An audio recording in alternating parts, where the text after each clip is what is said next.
There's only one place, I think, to start, Craig, and that's the historic qualification to the Europa Conference League. Has it sunk in yet, just what was achieved on Thursday? I don't think it has. It's obviously it's been a short space of time, hasn't it? It's only been 4 or 5 days, and fortunately had an opportunity to go to Monaco for the draw, which that was surreal as well. So yeah, it's I'm not too sure whether it has sunk in yet. I think once we get closer to the actual, Fiorentina away, then it might just sink in. And what an unbelievable tie for the first one as well. You mentioned the draw there. You did head out with a delegation from the club. Yeah. You mentioned it was a surreal experience. It must have been great to finally get the chance to go out there after so many years of trying. It was, yeah, without a doubt. I've never ever been involved with, even in Geneva in the early, the first draw. I've never been involved with it whatsoever. I think I've been involved with. I think this must be my 10th or 11th European campaign with TNS, and I've never went out there with it.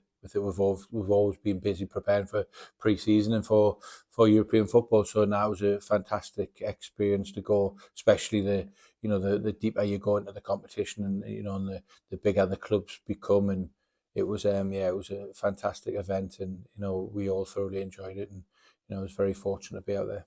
Well, the draw itself was certainly interesting. It's handed the new Saints a number of exciting fixtures to look forward to between now and Christmas. Yeah. Fiorentina, Panathinaikos, plenty to look forward to there. Yeah, without a doubt. It's we're sitting and we're talking as staff, and where would we obviously wanted a big glamour tie, and we definitely wanted away from home in one of the fantastic grounds and atmospheres.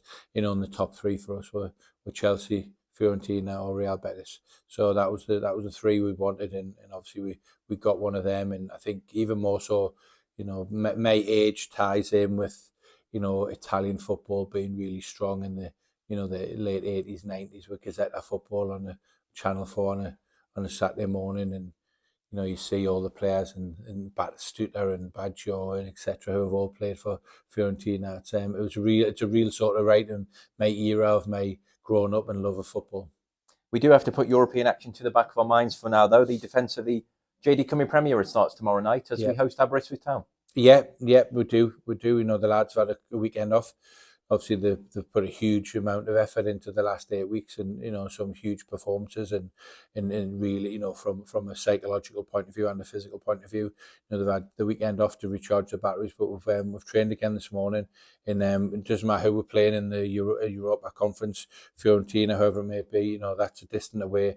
Our most important game of the season is tomorrow against Aberystwyth. That's the main 100% what we'll be concentrating on. We'll be giving Aberystwyth the due diligence and respect that they should have, and we'll be going into that game as if we're playing Fiorentina tomorrow. That's the depth that we need to make sure that we're still at our top of our game, because if not, we all know that football has a habit of biting you on the backside, and if you take your eye off the ball for 1 minute, then that's what happens. So tomorrow is all the hijinks have gone, and the celebration and etc., and we're well and truly moved on, concentrating on training this morning, preparing for Aberystwyth at home tomorrow night. We've played one league game so far. We got off to a good start with a 4-1 victory against Flint Town United. It goes without saying you'll be hoping for more of the same tomorrow night.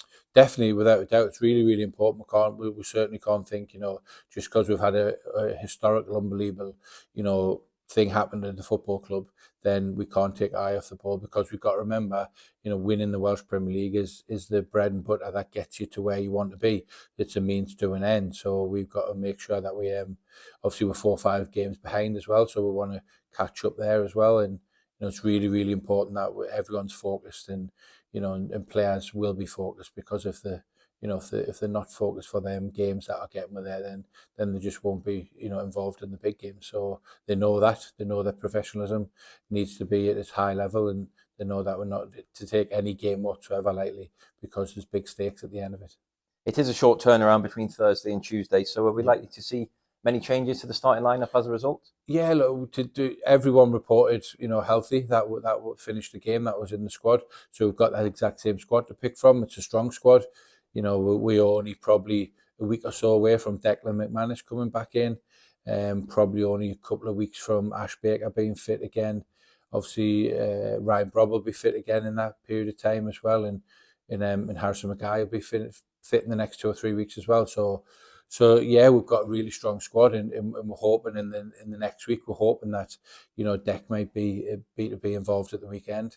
So yeah, it's something that we're pushing strong for and trying to strengthen the squad all the time, and people coming back from fitness. But it will be it's a strong squad to pick from. So I'm going to pick the best team, I think, and win the game on that night.